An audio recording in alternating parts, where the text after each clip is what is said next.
Hello दोस्तों, आज मैं एक 2010 में रिलीज़ हुई रोमांस और ड्रामा मूवी की स्टोरी एक्सप्लेन करने वाला हूं। और अगर आपने अभी तक चैनल को सब्सक्राइब नहीं किया है तो चैनल को सब्सक्राइब करके बेल आइकन ऑन कर लो।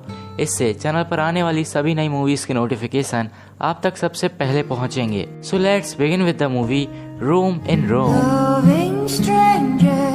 Loving strangers. जैसे ही मूवी स्टार्ट होती है हमें दो लड़कियों को दिखाया जाता है जिनका नाम नताशा और एल्बा होता है। नताशा एक रसिया में रहने वाली लड़की थी जो कि सिंगल और बहुत ही खूबसूरत थी। नताशा किसी जरूरी काम से रसिया से रोम आई हुई थी। वहीं दूसरी तरफ एल्बा स्पेन की एक आम टूरिस्ट गाइड थी और वो अपने ग्रुप के साथ घूमने के लिए रोम आई हुई थी। दोनों की मुलाकात कुछ देर पहले ही रोम के एक लोकल पब में हुई थी। यहाँ अब वो दोनों बहुत अच्छी दोस्त बन चुकी हैं। उसके बाद वो पब से निकलकर ड्रिंक करते हुए अपने अपने होटल की तरफ जा रही थी। अपने होटल में पहुंचकर दोनों को पता चलता है कि वो दोनों कोइंसिडेंटली एक ही होटल के एक ही फ्लोर के आमने सामने वाले कमरों में रहती हैं। ये देखकर एल्बा नताशा को मनाती है कि वो उसके साथ उसके रूम में चले, क्योंकि अगली सुबह नताशा और एल्बा दोनों को ही होटल छोड़कर अपने अपने देश जाना है और एल्बा का भी आज आखिरी दिन था, इसलिए वो भी कल चली जाएगी। ये देखकर नताशा एल्बा के बुलाने पर मना नहीं कर पाई। अगले सीन में दोनों को एल्बा के रूम में दिखाते हैं जो कि खिड़की के किनारे खड़े होकर खूबसूरत नज़ारों को एंजॉय कर रही थी। वो दोनों अपने प्रोफेशन से रिलेटेड बातें शेयर कर रही थी। तभी एल्बा अचानक ही नताशा की इतनी खूबसूरत बॉडी को देखकर उसके दोनों हाथ पकड़कर उसे किस करने की कोशिश करती है, पर नताशा को ये बात अच्छी नहीं लगती। वो धीरे से एल्बा को पीछे कर देती है और कहती है कि वो किस नहीं कर सकती। एल्बा ऐसा इसलिए करती है क्योंकि वो एक लेस्बियन लड़की थी।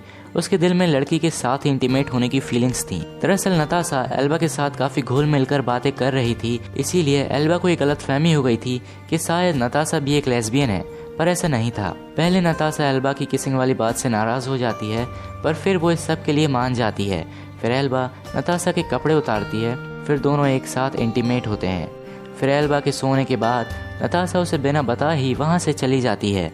फिर अगले सीन में हम देखते हैं कि नताशा अपना मोबाइल फ़ोन एल्बा के कमरे में ही भूल गई है, इसलिए वो वापस अपना फ़ोन लेने एल्बा के पास आती है। एल्बा गेट खोलती है। नताशा देखती है कि एल्बा बिना कपड़ों के है और उसकी हॉट एंड सेक्सी बॉडी को देखकर वो खुद को रोक नहीं पाती, सीधा एल्बा के रूम में आ जाती है। वो एल्बा को बेड पर लेटाती है और दोनों रोमांटिक बातें करते हुए इंटीमेट होते हैं।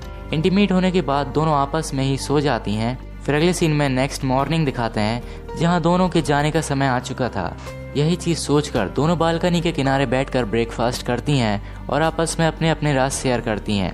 नताशा अपनी कहानी बताते हुए कहती है कि उसका असली नाम नताशा नहीं बल्कि दास्ता है और वो इंटीरियर डिज़ाइनर नहीं बल्कि एक प्रोफेशनल टेनिस प्लेयर है और वो रोम इसलिए आई थी क्योंकि वो अपनी फैमिली और अपने बॉयफ्रेंड मार्क की वजह से डिप्रेशन में चली गई थी और खुद के लिए टाइम नहीं निकाल पा रही थी, जिससे उसकी पर्सनल लाइफ काफ़ी बेकार हो गई थी।